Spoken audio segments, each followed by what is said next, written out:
Well, we'll go ahead and get started here. I'm looking forward to it. It's kind of an evening call. This is a little different from us, so it might take a little bit for the community to get on the call, but I'm sure a lot of people will probably listen to it in the replay as well.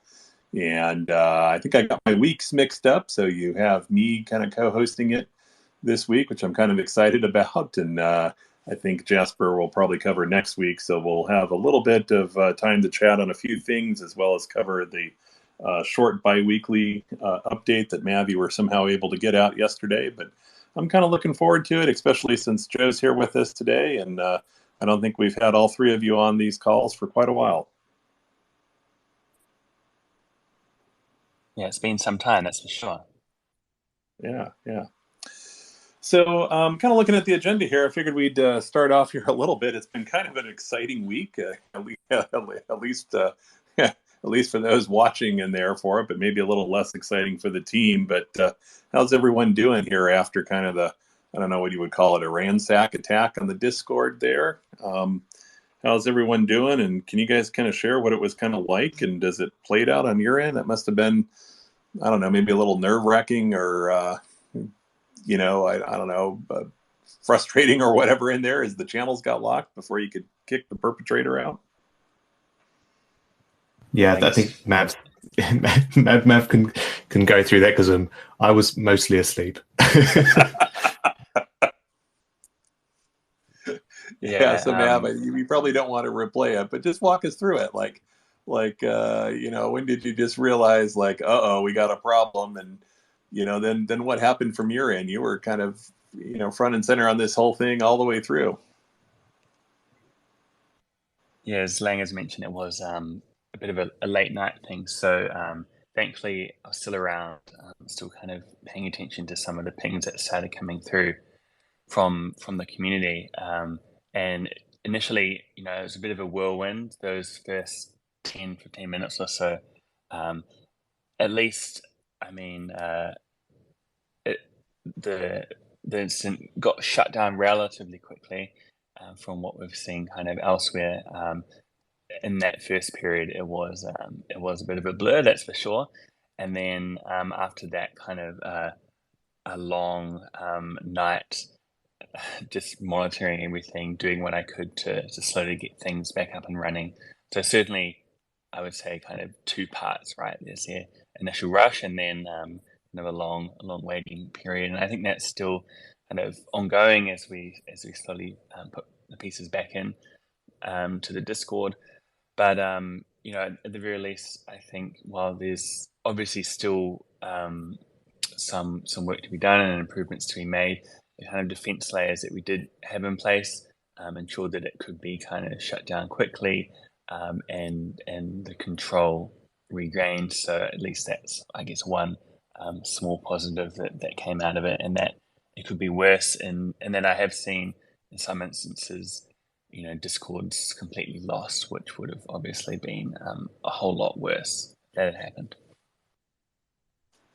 Yeah, I bet. And so, I kind of woke up maybe, I think, 20, 30 minutes into it and kind of watched, not much I could do than just kind of watch along and try to help where I could. But, I was thinking yourself, you not only had to do kind of the first responder actions, but then, realizing that it would be some time before the other team members that might have the ability to get in there and kind of start solving the problem a little bit more, aggressively, we're still sleeping. And so it's sort of like, what do you do in that time? Did you stay up all night waiting for them? Or did you just kind of realize, there's not much I could do till somebody else wakes up and might as well get some shut eye? I mean, I don't think I could have slept even if I wanted to at that point, just from the adrenaline. But even though my kind of powers were somewhat limited, I wanted to just hang around in case there's anything that could be done. I think by this point, it was probably maybe like 2 a.m. So not exactly too long to wait through. But it did make for a long day, that's for sure. Yeah, I bet. And then Darren, what was it like on your end? You wake up and how many phone calls or messages did you get? Yeah, there's quite a few people reached out in different ways, which is good because we've got a good kind of idea about what sort of out of office thing to kind of put in or out of contact hours sort of thing to put in place now. Yeah, so I actually had some family stuff to do very, very early in the morning, as I couldn't do anything. I didn't check my phone until much later, whereas Dave was on super early, so he kind of started that process of getting kind of like some of the permissions sorted out and that sort of thing. So yeah, I came in quite late to the game, but yeah, it's not nice. It's quite common, actually. Like you can put in all of these processes in terms of like Discord has 2FA on mod stuff, and we use that. But there's still kind of like little ways in, so you know it's really kind of battening down those hatches, making sure that we're doing everything we can. Yeah, we certainly are. So. But yeah, it was kind of, I guess, probably a matter of time to a certain degree, because it really is hard to secure Discord. So yeah, we'll keep on it. Every kind of little thing. We were quite lucky that the impact was relatively small. So and as Mav said, and actually a big kind of kudos to Mav and definitely the community as well for first detecting it very, very quickly, reporting it quickly, doing the right things to kind of like contain the issue. All of those things. We have an idea of our incident management sort of processes, but seeing those kind of enacting very, very quickly was really great, and especially actually the Twitter kind of outreach that the community did. That was absolutely amazing. Really watching out for each other, and I think our community is probably one of the toughest ones to crack for scammers, because we are so quite jaded, and we've been in the community. A lot of us have been in the community for quite a while. So, but it's good to kind of like see everyone watching out for each other.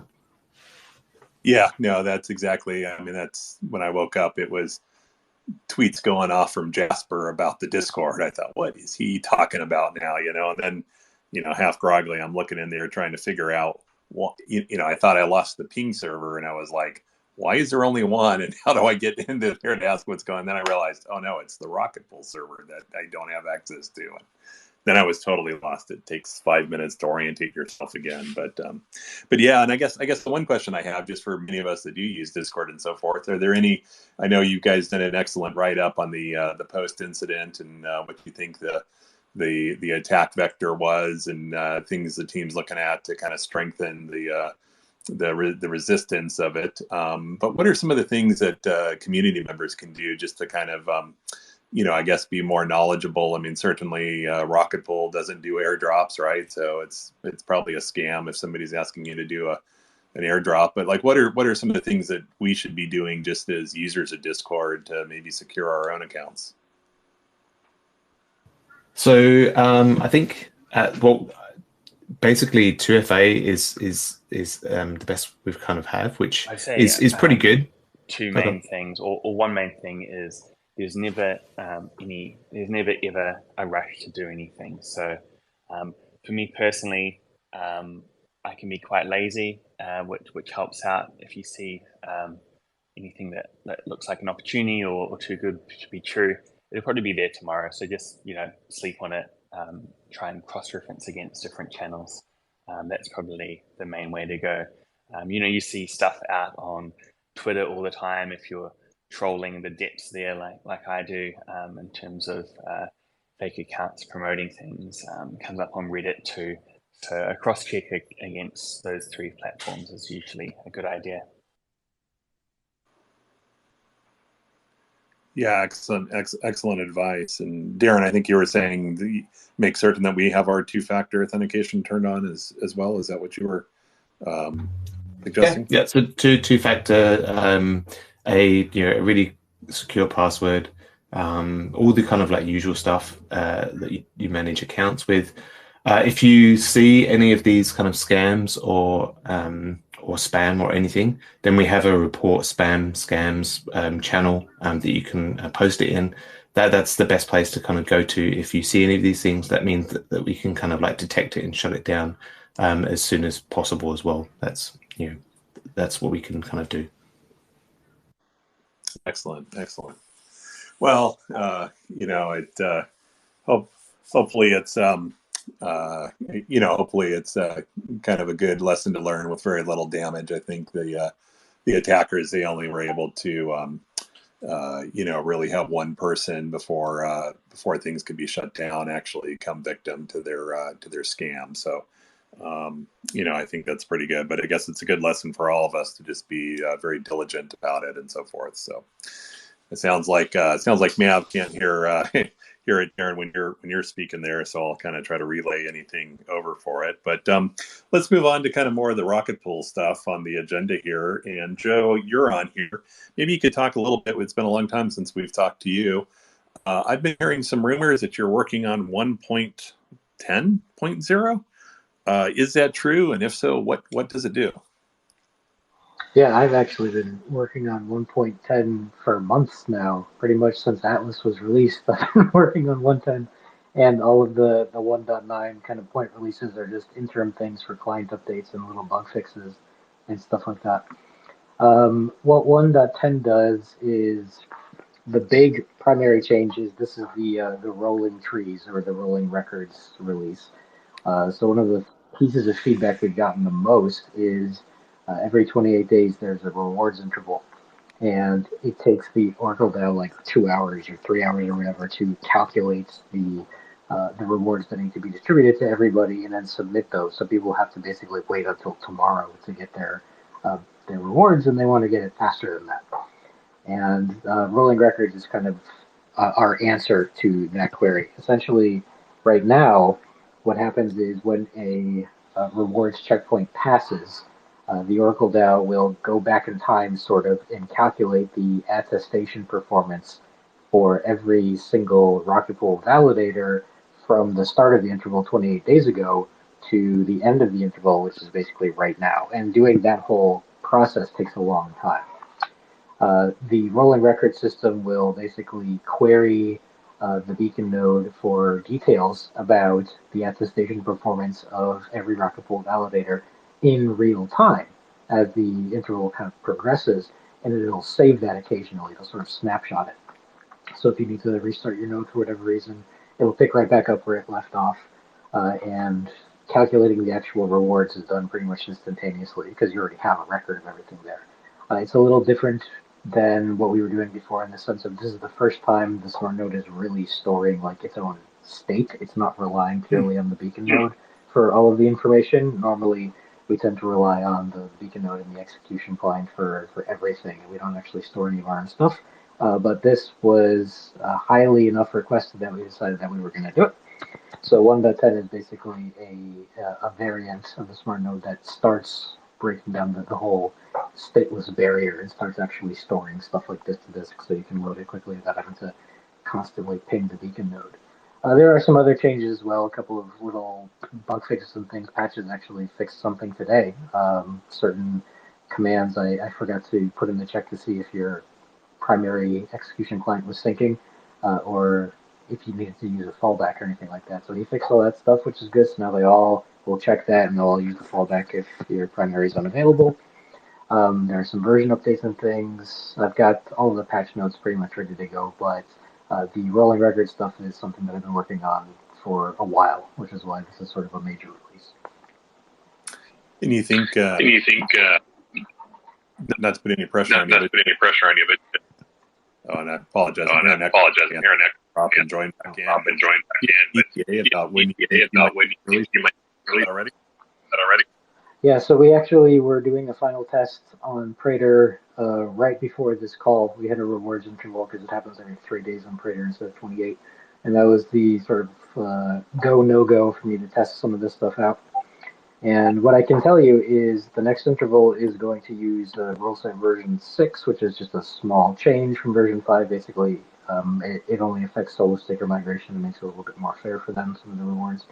And version 6, the canonical version, which waits until the very end of the interval and then queries the beacon node for all of the past performance at once, that works fine. And we've confirmed that works fine. We have all the team nodes running the development version. Fizz helped us out with the development version as well, and that's good to go. There is a small discrepancy in the rolling records version and the stateless version that I need to look at before I can formally launch this. But if it looks like it's going to be a big fix and it's not something that I can fix immediately, I'll probably just launch 1.10 anyway, so people still get the benefits of all of the other stuff. And I'll just disable that for now. The rolling records it's a checkbox that you just check in the service config GUI, and I can just turn that off so people can't actually get to it until it's ready to go. Even now it says it's highly experimental and may break, and that is very true, but people can still access it. But if I know it's not going to work, then I won't even let people play with it. So we'll see probably tonight and then into tomorrow what the schedule looks like. If it's an easy fix and I can do it, then I can probably release this tomorrow. Otherwise, well, I can probably release it tomorrow either way. It's just a question of whether that checkbox is there or not. Oh, excellent. And then just another question, as I get to kind of understand more of the capabilities of it, but that those kind of rolling state that you described, does that help in the reward generation for ODAL members? Will they be able to reduce the amount of time that it takes them to produce the award, or is that a later? Oh, yeah. So that if they have it enabled, it'll basically mean rewards tree production and submission is done instantly because there's no time you have to spend calculating things. You just already have all the data, you calculate it immediately, and you go. So that takes the time for rewards actually getting to your wallet from a couple of hours down to a couple of minutes, pretty much. You just have to wait for the proper intervals to finalize. It's also useful if you happen to generate your own rewards trees. I guess there are some people that do that. That is an option in the smart node. You can do that too. Oh, interesting. And then one last question for you here, and I was kind of realizing if you go off mute, I get a little bit of an echo. But one last question for you, Joe, is what's on kind of the long-term roadmap? I mean, this 1.10, like you said, you've been working on quite a while and represents some significant improvements to the smart node stack. But where do you go after that, since we're so close to that next version? Yeah, we talked a little about this. That after Atlas, the next major milestone is going to be some refactoring. So the smart node has some baggage inherited from the early days of the pre 1.0 and some of the alphas and betas and things when we were still only on the test network.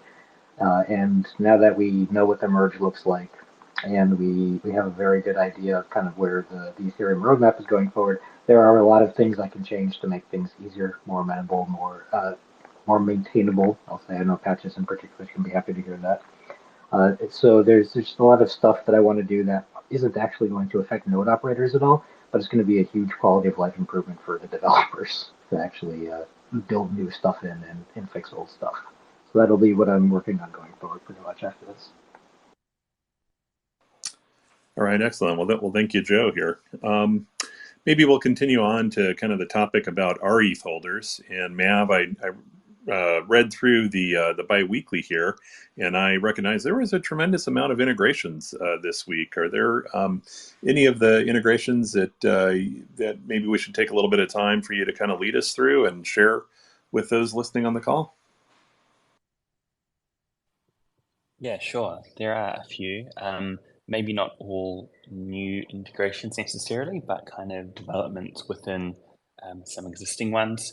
There is certainly something worth mentioning that didn't quite make it into this biweekly. I think it was something overnight, so we can add that to the discussion about the Chainlink price oracle. But going from the top, we did have an AMA recently with Spool that's available on YouTube if anyone wants to catch up. So they've recently integrated rETH into their platform, and what that does is allows users to, I guess, create vaults and strategies that include rETH. So a little bit of a customization available there might be interesting for some people to check out. Silo Finance, that's one they've been supporting Rocket Pool for some time now, and recently launched on Arbitrum as well. They have announced season 3 of their Silo Rewards program. So that provides some boosted rewards, and rETH is included there. If you click through from the biweekly to their tweet, there's a link through to their document site called Silopedia, and you can see all the details there. So, for example, some of the rewards are available on mainnet. So for rETH, if you deposit rETH to allow borrowing of ETH against it, or vice versa, deposit ETH to allow borrowing of rETH, there are some additional rewards, and the same goes on Arbitrum too. So might be worth checking out. Obviously, any APRs that you do see displayed are subject to change, as we know in DeFi, and everyone should do their own research and figure out if the risk reward profile is right for them. But Silo has been around for a little while and continuing to kind of support Rocket Pool, which is great to see. And then we had one more, which is news to me, but a protocol called Archimedes, and it seems that they're hinting at doing something with Rocket Pool. I don't know exactly what, but it came from their official Twitter account.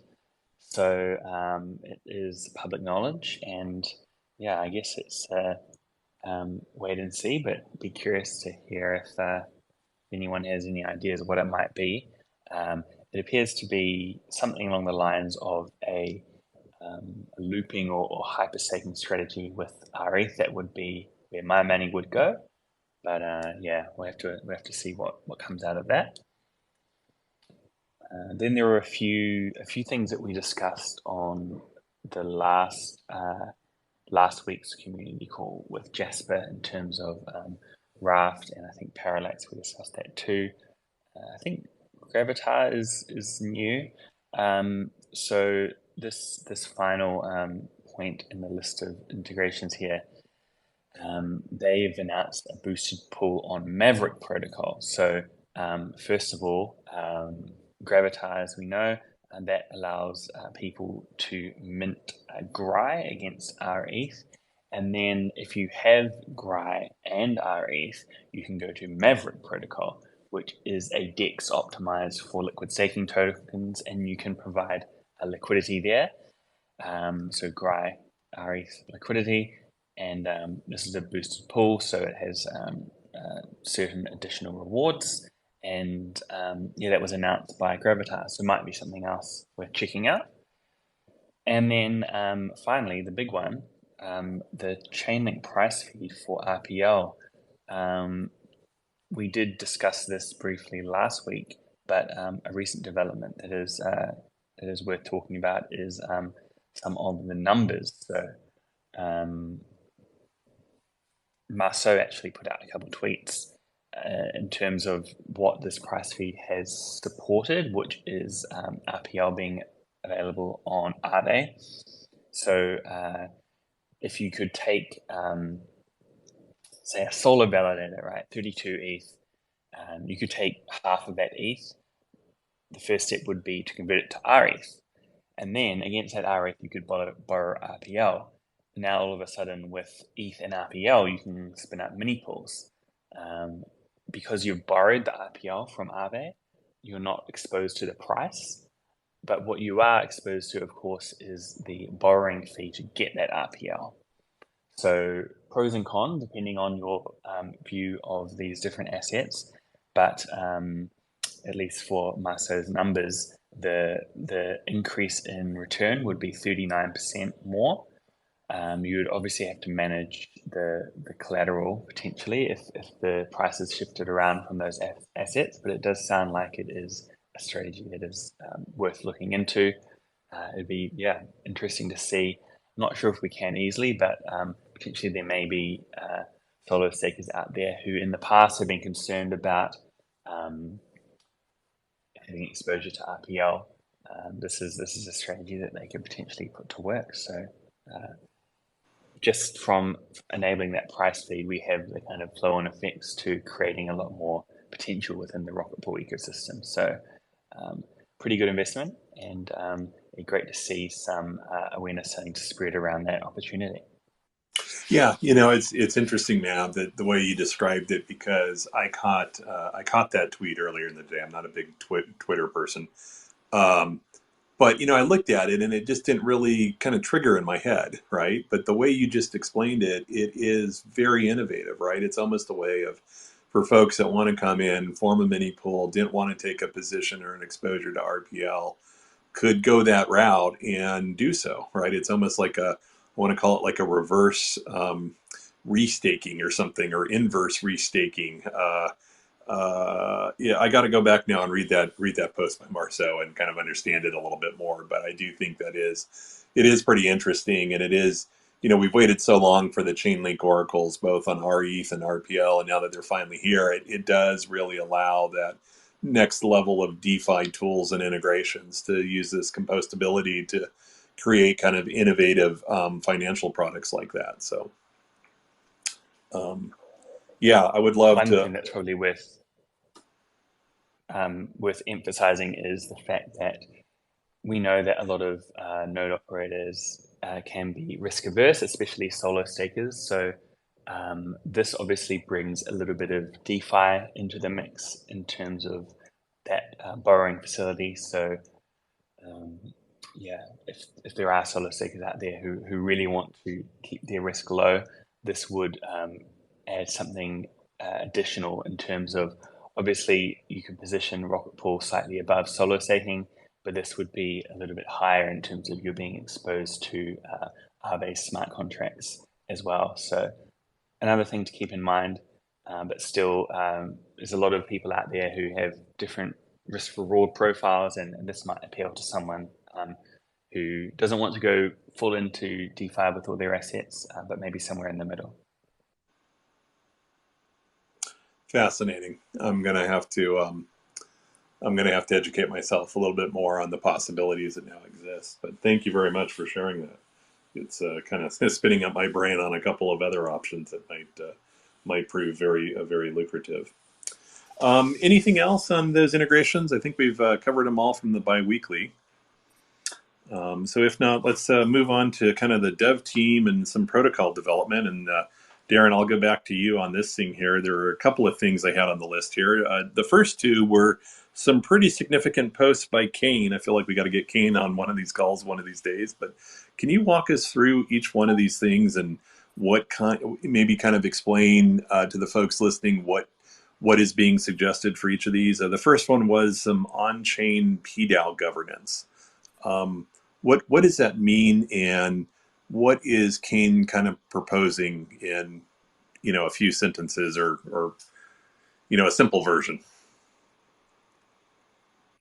Okay, cool.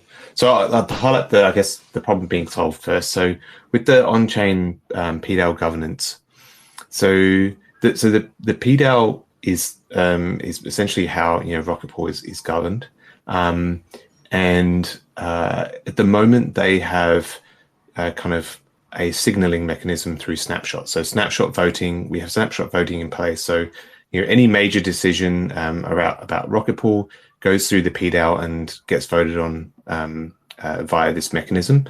The PDAO is actually made up of all of our node operators, so over 3,000 node operators, and so they guide the protocol using that kind of signaling mechanism.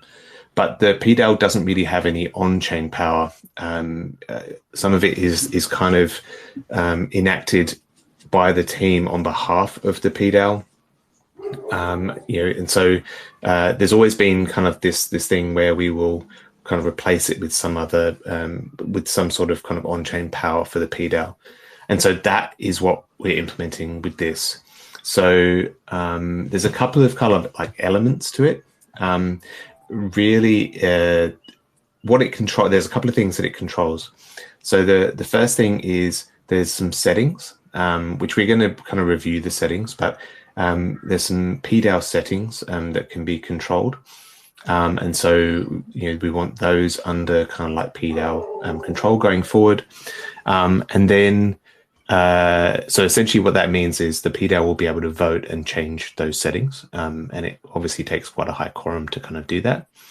The other thing is treasury management. So at the moment, the team kind of like do this thing where we do treasury spends from the based on what the PDAO wants. So what this does is it gets rid of the team out of. So what we do is we execute the will of the PDAO. But we don't want to necessarily be in that position.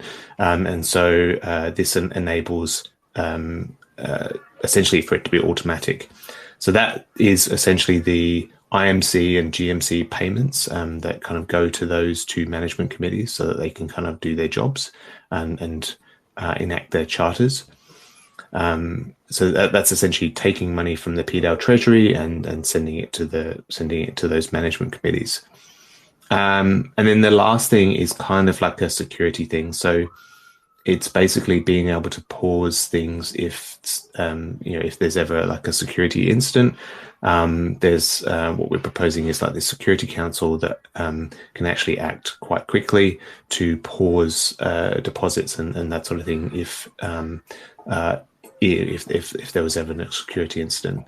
So they're kind of like the three main elements. So there's the changing some settings, doing this treasury management piece, and then like the security council stuff. So that's the power that this kind of like voting mechanism will have. How it's implemented is definitely very technical. So I won't go into it here, but we've got a whole post on how we're thinking about implementing it. I guess one thing that we've definitely tried to do is keep the PDAO voting very similar to how Snapshot. Effectively the voting weight is the same as Snapshot, so that it's the same. It's the same voting mechanism. It's just it's an on-chain version rather than a Snapshot version. We will probably still have still have Snapshot to do some things, but this will be the actual on-chain power of the PDAO. Excellent. That was a really good description of what it is, and I just encourage people that want to kind of comment more on it and look at it. But it seems, at least from my read of it, very promising and doable, right? I mean, I guess there is some design in the implementation, but it seemed feasible with the technology we have now. Yeah, for sure. No, definitely. I mean, we kind of bounced around lots of different ideas, kind of using off-the-shelf stuff, and also using some of the standards that are out there. Unfortunately, some of those they didn't necessarily meet what we needed because we had the constraint of keeping the same voting model. But no, it's looking very doable, and it looks pretty good. Excellent. The other thing that Kane posted on was something that's called mega pools, not mini pools, but mega pools. Can you describe what that is and walk us through why everybody's so excited about these mega pools? Yeah, we're really excited about mega pools. I mean, everyone had their own different name for it, so we're trying to standardize it to mega pools. There were lots of different names. Again, I'll kind of like describe the problem and then we can describe the solution. So as of today, what happens with Rocket Pool is every mini pool that you spin up. So currently, you can deposit 8 ETH into as a node operator. You can deposit 8 ETH and create a mini pool, and that gets matched with 24 ETH from the liquid stakers, and each mini pool is essentially a validator, and each mini pool is its own separate smart contract that gets deployed to Ethereum. Okay, and that works because that's how we have to do it today.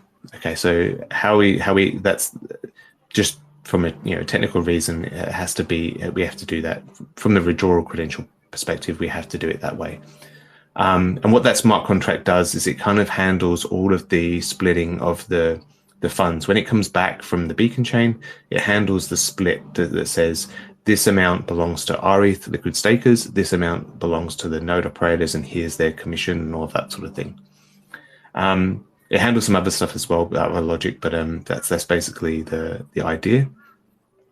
Now, what's very, very exciting is in the Ethereum roadmap for Cancun, so the next Ethereum release, there's a EIP called 4788, or otherwise known as the Beacon State Root kind of EIP. So it's something that Ethereum are delivering to Ethereum, and it enables some really cool stuff. And so a lot of the innovation that's going to happen on Rocket Pool and very likely on a lot of staking platforms going forward will be based on this EIP 4788 because it's so fantastic. So what it enables us to do is it enables us to implement this mega pool idea. And really, it's quite simple. Instead of having a smart contract per mini pool or per validator that you spin up, it is a smart contract per node. So that means that the advantage of that is it saves an enormous amount of gas. So for people who are having a lot of mini pools, this saves them a huge amount of gas. So each mini pool that you spin up and a smart contract that's deployed, we try to keep that really low weight, but it costs a bit of money to deploy those. With this new megapool idea, spinning up a new validator will cost a tiny fraction of the amount that it does today. So that's a major advantage for kind of onboarding new node operators. The other thing is that distributing rewards, so when rewards come back from the Beacon chain, is so much cheaper as well. And so essentially what it does is it improves the efficiency of the protocol so much more. It's a very kind of it's great for the efficiency of the protocol. It's also great for rETH holders as well, because it means that node operators can actually distribute their rewards more frequently. That capital can come back. There's more available for withdrawals. There's more recycling. So in other words, the APR might slightly boost. So it adds all of those different kind of benefits. So we're very, very excited for that. Yeah, I mean, count me into it. I mean, I think you described it excellently. Like by aggregating your mini pool contracts into one, those that operate more than one mini pool just get a bulk savings, right? You can let all the funds aggregate together. You can just claim and distribute them with one transaction and one cost, and that creates a much better efficiency in keeping the amount of ETH earned to be able to restake it, especially for the rETHers, right? To count on that. Darren, you had said last time we were on the call that you were kind of thinking about two time horizons. One that was focused maybe ahead of the Cancun, the Dancun update, and then one that was after it.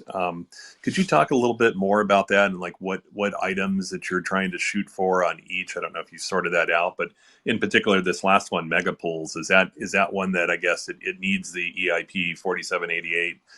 So it's going to be a post Cancun horizon, but like, what are you thinking goes into each one of those, horizon events? Yeah, so I'll be putting out so I'm actually drafting a Medium article at the moment.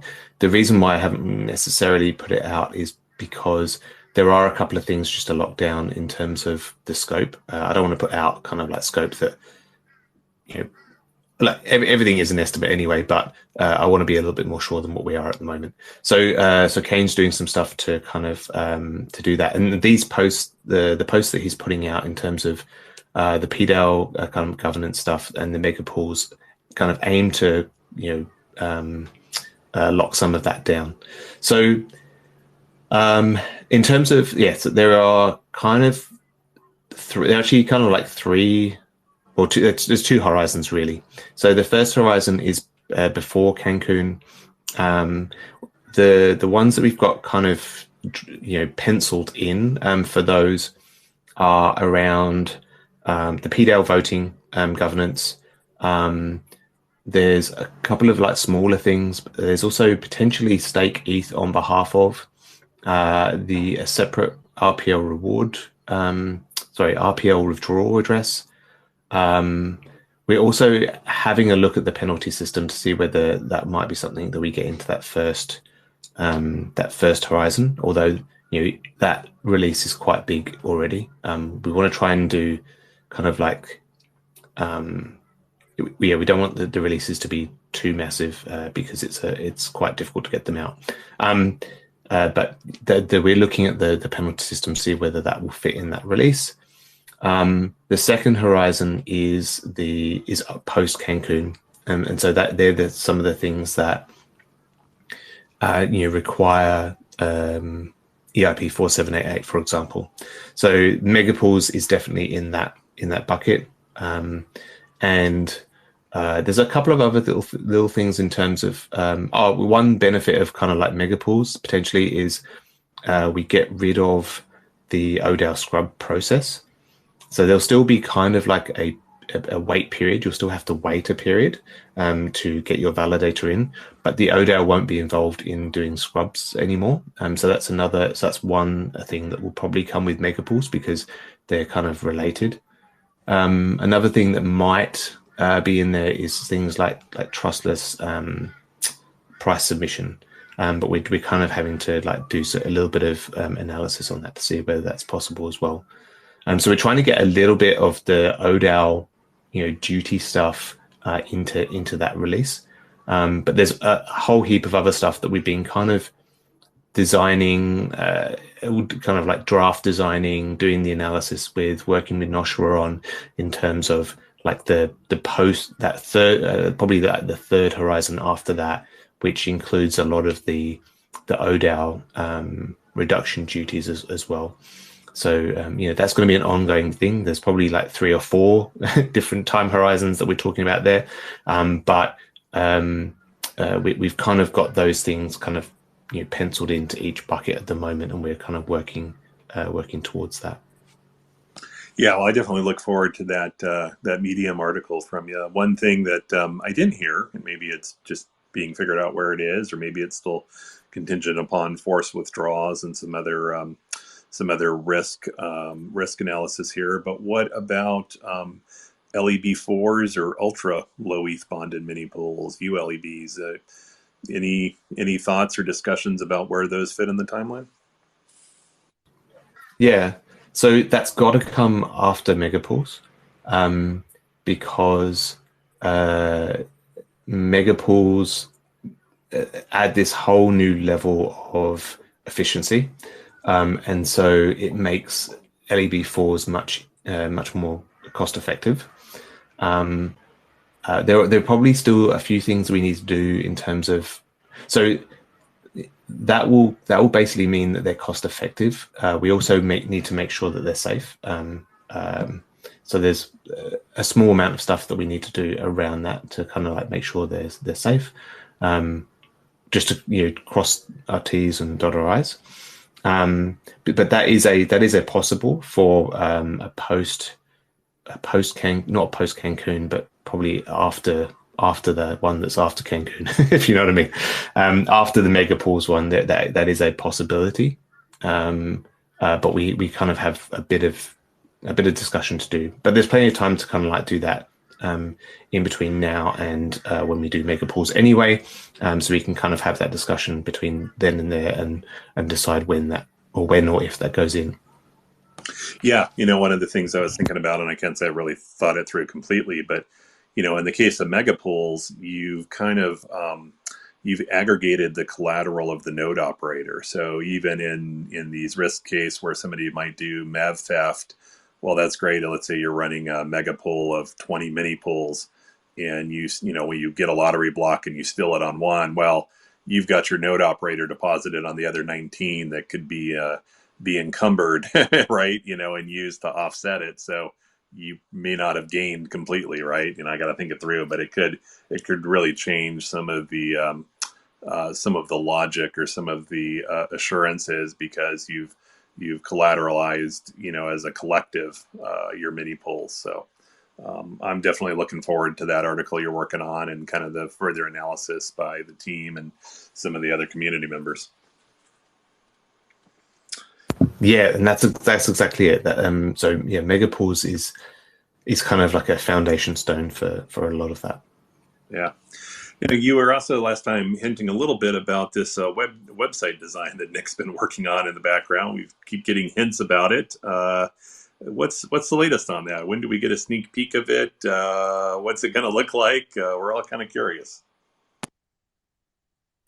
I know we've been dragging our heels quite a bit on the website stuff. So some of that is now. Most of all the structures there, a lot of the content is kind of had like a once over from me and Dave. We're still doing a little bit of the content stuff in the background. One of the things that has kind of moved on that is I think Sleedy's going to work on a lot of the kind of like imagery and that sort of thing. Once we have some of that imagery in place, then we'll start kind of like sharing some of the pages. There's not much point until some of that imagery is in place. So Sleedy's going to work on some of that stuff for us so that we can start making it come to life, I guess is probably the best way of putting it. Okay, perfect. So Sleedy's holding it up. That's what I heard, right? Pretty much, yeah. Yeah. Then any other news? The other thing you hinted at is that you guys were kind of getting close to completing your recruitments. Any news on that you want to share with the community? Oh, actually, I should say Sleedy's only just been engaged, so it's not Sleedy holding it up. It's definitely us. So in terms of like hiring, obviously Grant started a couple of weeks ago. We are kind of onboarding him. He's been really good. So he's been coming along to a lot of the kind of like I guess collaboration. We don't call them partnerships, but like collaboration, calls we've got with a whole bunch of different people. He's getting his head around the space and that sort of thing, which is really great. So that's going really well, and he's starting to kind of like add some value. He's working on some stuff for Compound actually, so to get rETH into Compound. And so that's kind of like Grant, who's our ecosystem lead. And then you've got the developer role. So the developer role, we've finished all of the initial interviews. Actually, I think we've still got one initial interview tomorrow, but we've started kind of like the second round interviews, which are this week. The first one is tonight for us. We should have those all finished by tomorrow. And then we'll basically just make a call on who we're going to kind of hire, essentially. I'm hoping we can kind of like do that by the end of the week. Dave's actually going away, so we'll might need to pause like the actual process while he's just away for like a week or so. But I'm hoping to kind of have the offers either before or just after he gets back, so that we can kind of like move that forward. But no, we've got a strong kind of second round set of developers. So no, it's really good. Looking forward to it. Yeah, and I'm looking forward to when you let Grant out of those business development or collaboration meetings. It'd be great to have him on a community call and get a chance for the community to interact with him a little bit and ask him some questions and learn about his background here. So maybe Mav, think about it when the time comes. Well, let's move on to governance here, because I know we've still got quite a few number of things on the agenda here, and we've been going strong here for about an hour. Mav, what's the latest from the IMC side of the house?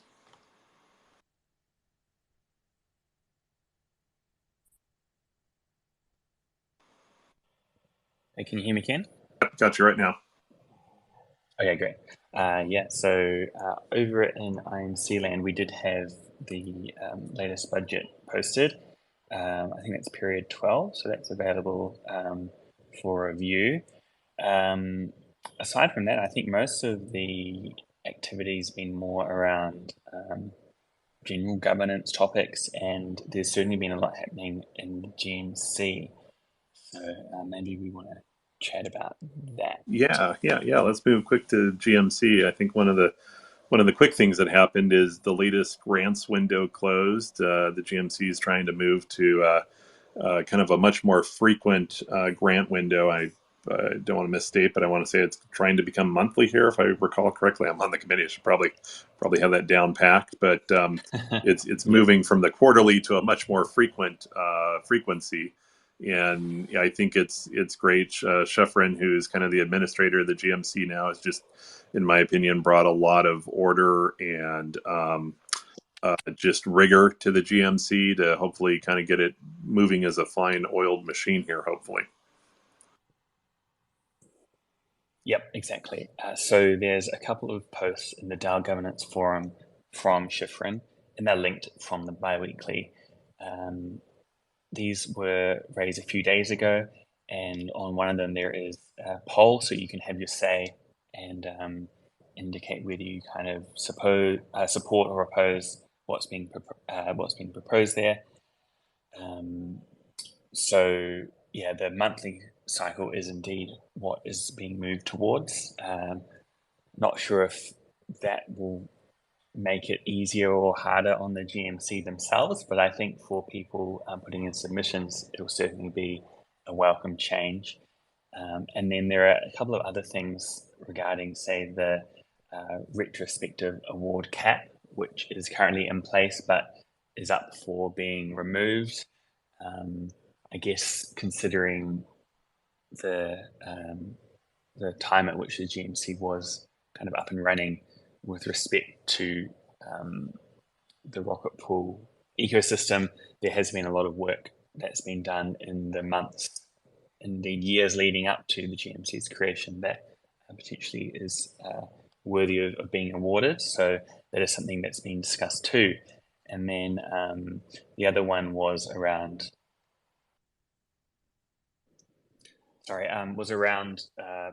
potential conflict of interest. Obviously, this is always going to be a tricky one, because if you think about any, not only any DAO, but any kind of group of people, it's likely that people who are more engaged and involved with that group are also potentially going to put their hands up for volunteer positions within that group, such as the GMC and the IMC.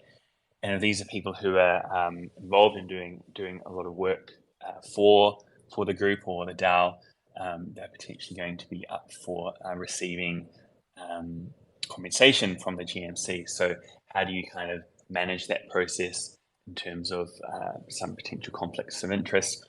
From day one, I understand that as part of the application process, there has been a requirement to specify those conflicts of interest. So everything's always been available there. But if you do have potentially several GMC members who are both kind of awarding and receiving, from an optics point of view, that may not be ideal. And as I said, it's not an easy thing to solve, because you do have that conflict of people who are involved with the community, wanting to help to give back in terms of this role, which is certainly not an easy one. So there is a call for feedback out, and there's a lot of engagement. I think 15 or so comments on this post. So no poll, but another way to have your say there. Yeah, excellent. Thank you for covering both of those things. The other thing that was interesting in governance is there was a vote, or actually I guess it was maybe 3 votes, 2 of them by the PDAO, 1 of them by the ODAO, which was the first time the ODAO has ever voted. And then, a 4th one, however you want to slice it, which was a reaffirmation or a signaling vote by the PDAO on the vote that the ODAO did. But Mav, you want to explain those to us, and how did those votes turn out? So this was an interesting vote in that there were 3 separate votes up on Snapshot, but they were kind of interlinked and codependent in that if any of the 3 failed, then essentially all 3 would fail because they kind of rely on each other. But given the amount of work that's gone into setting these RPIPs and votes up and the amount of feedback that was gathered from the community, it's kind of no surprise that not only did all 3 pass, but with a pretty strong quorum as well. So that's probably also something worth pointing out, in that when it comes to DAOs, Rocket Pool does have a relatively high quorum requirement compared to some others out there. But not only that, we usually blow straight through. I can't really recall the last time there's a vote at risk of not reaching quorum. Certainly from my travels around looking at other protocols, it's not uncommon to see votes fail to meet quorum and then potentially kind of be pushed through via other governance means. So yeah, a lot of engagement on these topics, a lot of people voting, and at the end of the day, all 3 passed. So this is to essentially establish the ODAO and PDAO charters. So that was 2 of the votes. The ODAO charter being up at 24, and then the PDAO charter being up at 23. I think I've got them around the right way. And then the 3rd vote was to make adjustments based on the establishment of these charters. So some changes around the inflation and the budget. The best place to read up on all of this, of course, and to find links through to the RPIPs is the voting site, vote.rocketpool.net. So yeah, it was great to see this process kind of come to completion based on a lot of hard work that's been done over the weeks and months leading up to it. Yeah, there's 3 interesting things from my take on it. The first is, I just really kind of proud of the ODAO. You think of all the groups that would actually kind of vote to reduce their pay and commit to a charter that really minimizes their role and function in it, right? And just sees them as an executor until we can do it on chain, an executor of the PDAO. I think that spoke highly. That vote was unanimous, I believe, all 18 ODAO seats voting in favor of that. I think that was really strong.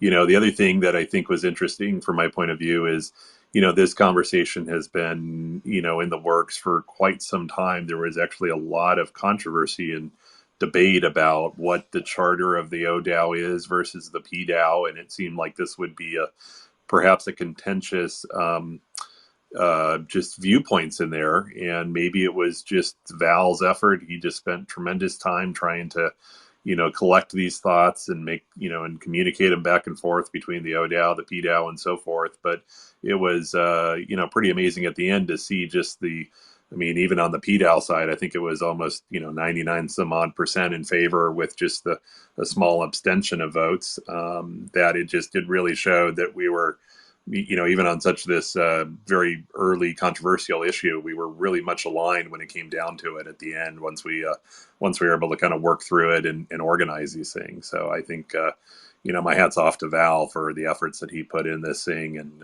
wrangling it together.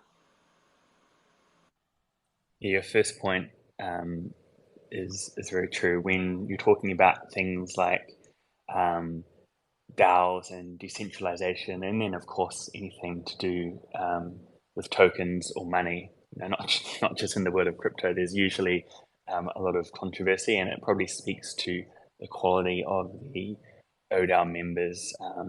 It's not hard to find examples elsewhere in the ecosystem where potentially things may be taken for granted or potentially abused somewhat. Doesn't seem to be the case here. So it was, good to see. But then also at the same time, given, as you've said, the amount of work that's put in by Val and others and the amount of feedback that was sought, these 3 votes had the best chance of succeeding because of all that work that was put in behind the scenes.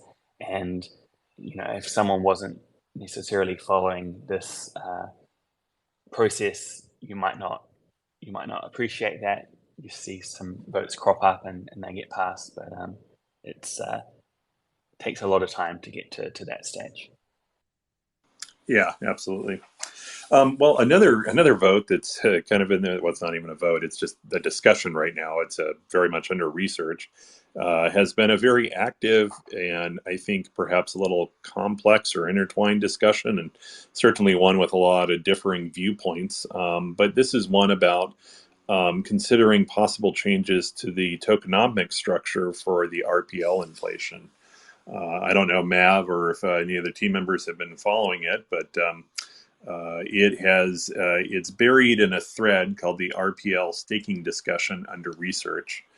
And I definitely encourage anyone listening to this call, you're definitely a rocket puller on there, and I encourage anybody listening to it on YouTube afterwards on the replay, that there's some interesting ideals in there. And I got to say, the first I was maybe a little cautious and reluctant at them, but I got to say I have been first impressed with both Nashua and Val. I mean, if you know them in there, they're some of the smartest people in the Discord. And I'd say it's probably worth a look at the work that's been done in there. They've done some modeling and some reports. I don't quite know what my personal position on this one is. It's definitely multi-factored in a way, but I encourage everybody to kind of dive in there and take a look at it. Keep an open mind about it. There's some pros and cons, but I can certainly see this as one that doesn't really have maybe the clearest cut right now path forward. But I would definitely encourage folks to take a look at it. I don't know if Darren or Mav or Joe, if you have any comments on it other than that. Maybe Langers and Joe might be a bit more qualified to speak on this topic, but certainly we've been keeping an eye on that discussion. When it comes to something as fundamental as tokenomics, obviously you want to be pretty certain about any potential changes. And, as we've just finished discussing, based on the amount of work that went into the recent votes, obviously this is, have no doubt that this will be the case. But at the same time, in this early stage, right, a lot of ideas can be thrown around. And just because someone has an opinion or an idea, that doesn't necessarily mean that it's going to be implemented. So that's one kind of point that I'd make about that discussion. Obviously, you want to start out with a very wide range of ideas and slowly over time refine that and whittle it down, rather than just putting something up and doing a yes/no vote. So a lot of discussion on that topic. Tokenomics is something that is pretty fundamental.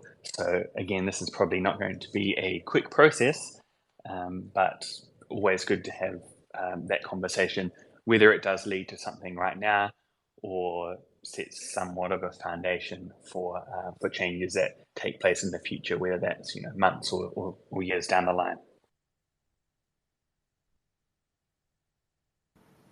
Yeah, like tokenomics conversations, have been contentious in the past.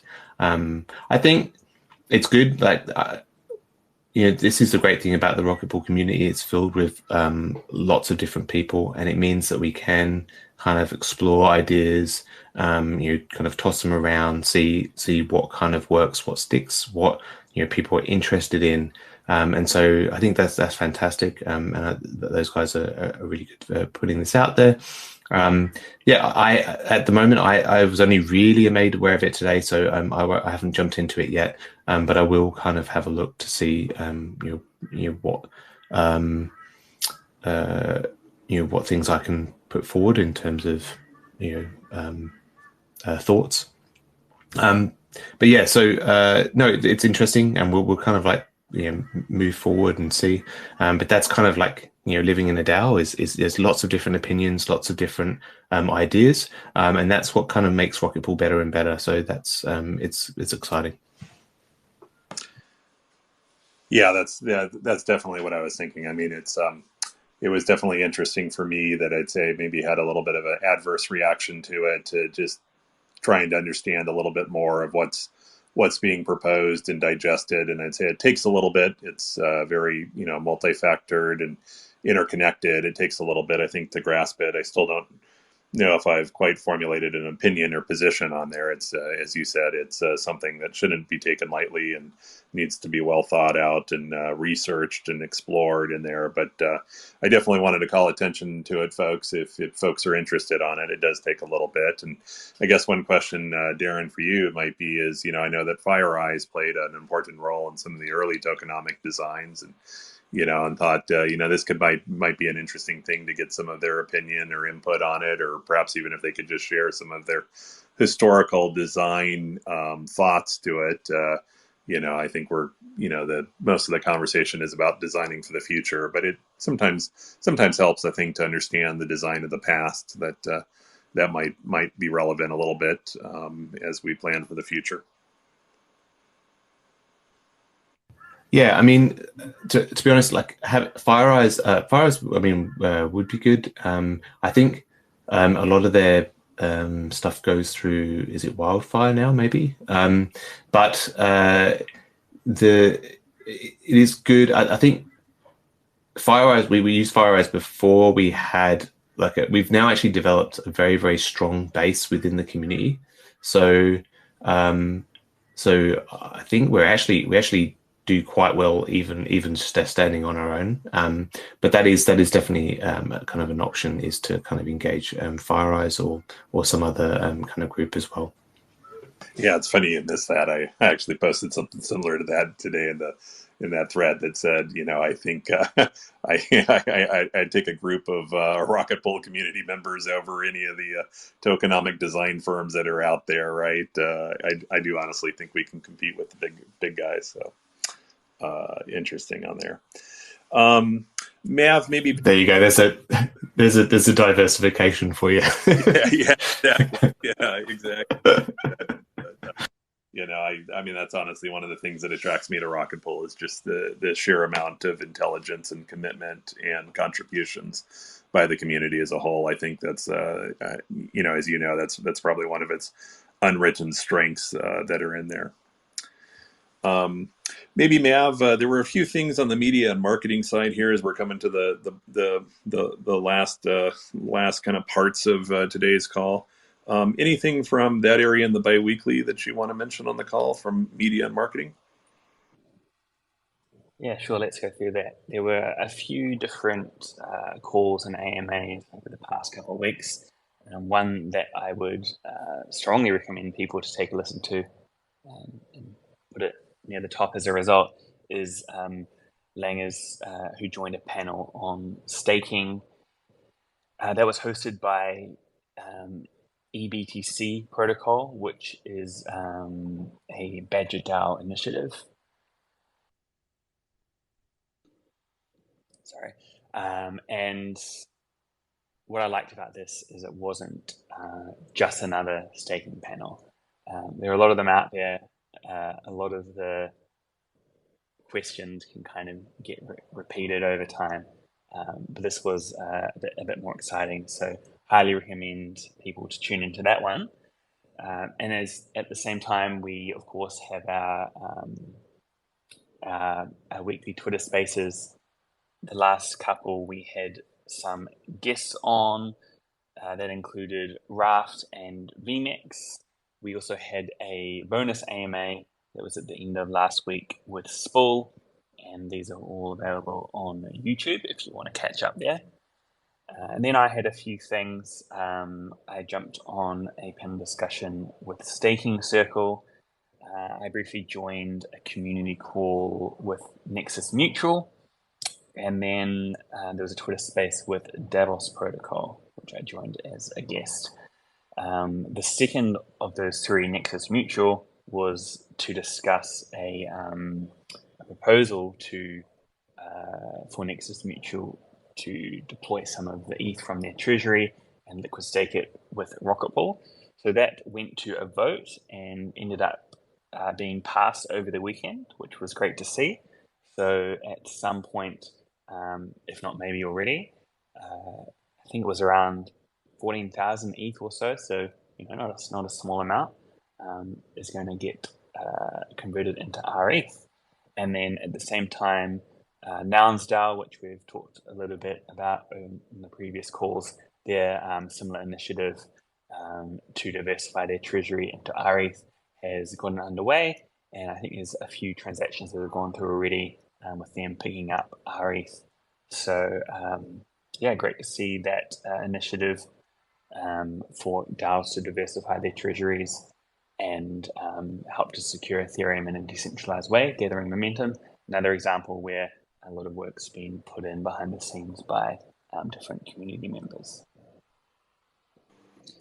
And then towards the end, we've got a few more bits and pieces.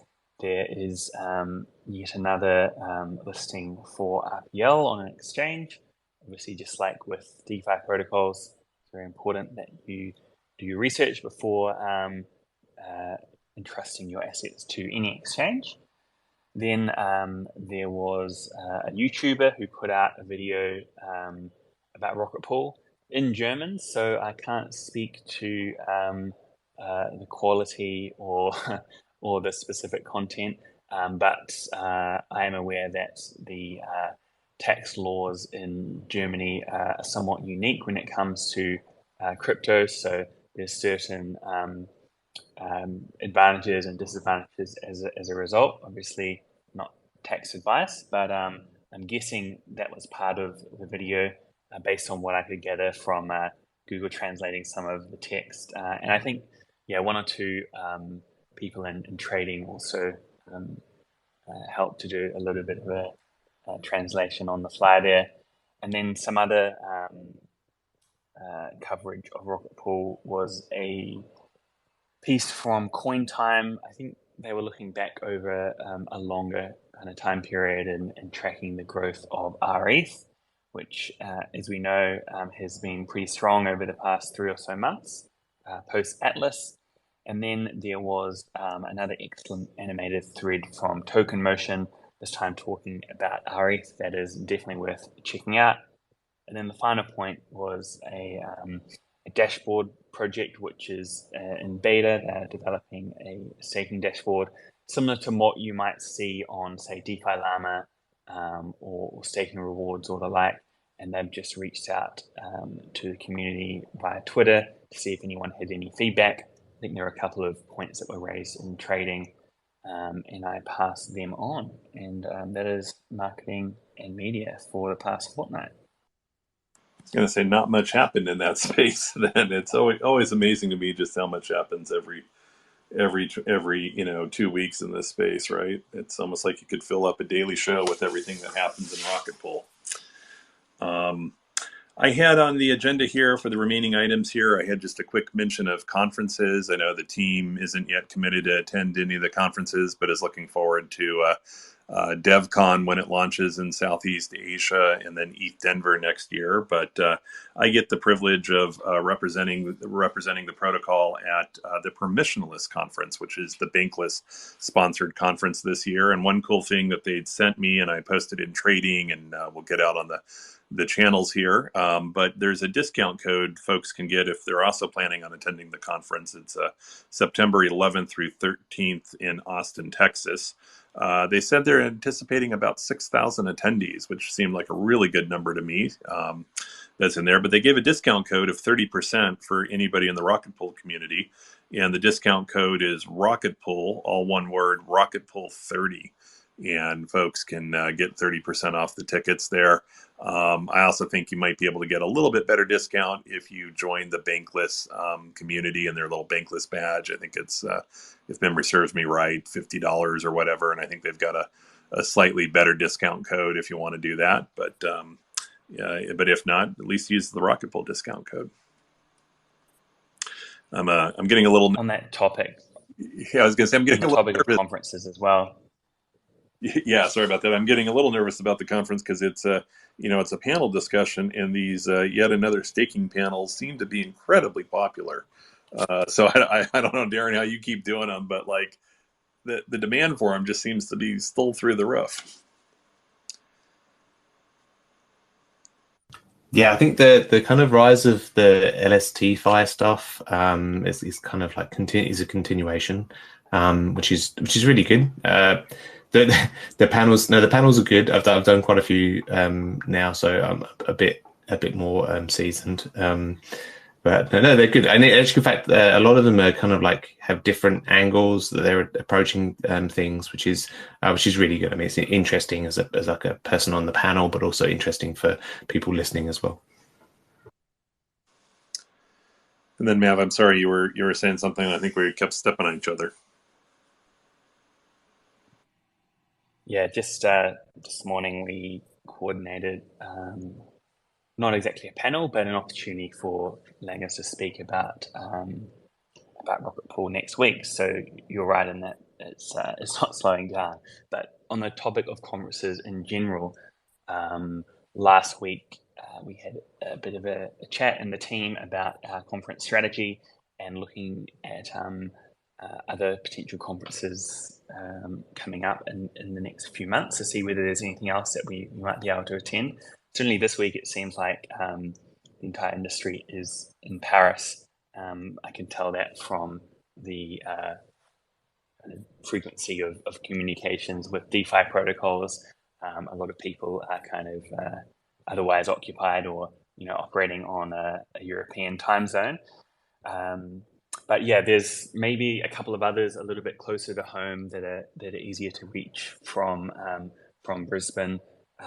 There's one in Australia, which as a local event, it's not going to have the same standing as ECC or ETH or the like, but it's certainly very easy to get down to Melbourne, where it's located. And similarly, Singapore towards the end of the year is a little bit more accessible from Australia. Still an 8 or so hour flight, but I think that just speaks to how isolated Australia is. But in terms of the costs and in terms of dollars and also time, a little bit more accessible. So it's trying to figure out with those two, potentially some others, how to budget and also deconflict some of these events because there is a little bit of overlap. The Australian event, for example, does overlap with Dev Connect in Istanbul, where there is also kind of a staking, a couple of days of a staking event too. So yeah, we've always been wanting to increase the presence of Rocket Pool at these events and conferences, and that kind of kicked off earlier in the year with ETH, which we'll be returning to. But at the same time, as I said before, I think it's important, just like other things when it comes to marketing, that we don't fall into the trap of moving to the other extreme of the spectrum, where you just end up bouncing around the conference circuit with not much of a strategy in place, because it can drain through resources pretty quickly. And to be honest, I think looking at a lot of the smaller events, they can end up being kind of just carbon copies of themselves in a slightly different location. So still a bit of work to be done there, but I'm kind of rest assured that behind the scenes, it is an area that we're working on. Yeah, it's great to hear that you have a strategy coming forward, and just kind of let the community know when you come up with it, because I'm sure there's many in the community that would love to do another Rocket Pool meetup or maybe another Rocket Pool day to understand some of the more advanced or nuanced aspects of it, for us to do recruitments for new node operators. And I guess even more importantly, with this whole LST ecosystem, it would be great to even have a focused event about learning all these integrations and how to actually use rETH in these LST DeFi protocols, or whatever they're correctly called these days. Yeah, and at the same time, when it comes to LST-Fi or LST-Fi, the BD aspect regarding that is continuing to grow too. So probably pretty good timing that Grant's come on board and potentially gives us an opportunity to specialize a bit more when it comes to presence at some of these events. Obviously, the huge advantage that Rocket Pool has over other protocols is that with such a strong community throughout the world, there's usually going to be a pretty strong presence, and that's a great way to kind of leverage Rocket Pool's presence. If it's even just a couple of team members plus a dozen or so people walking around in bright orange t-shirts, it's a great way to increase Rocket Pool's awareness. Yeah, absolutely. 3,000 node operators. Time to put them to use, right? Well, any other open items, either from anyone here, Joe, if you're still listening, Darren, Mav, anything that we haven't covered that you feel is important for the community to know?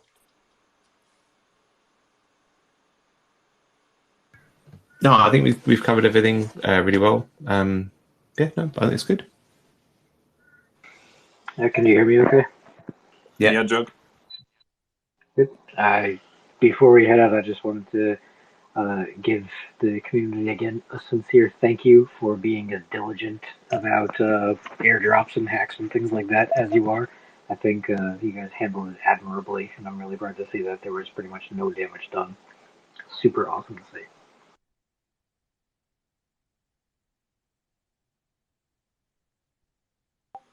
Yeah, I couldn't agree more. And Mav, any closing items from you?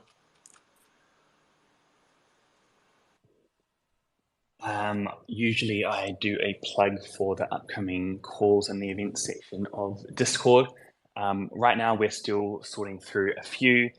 Again, ECC complicating this a little bit, but we should have at least a couple being loaded up within the next couple of days, so keep an eye out on that.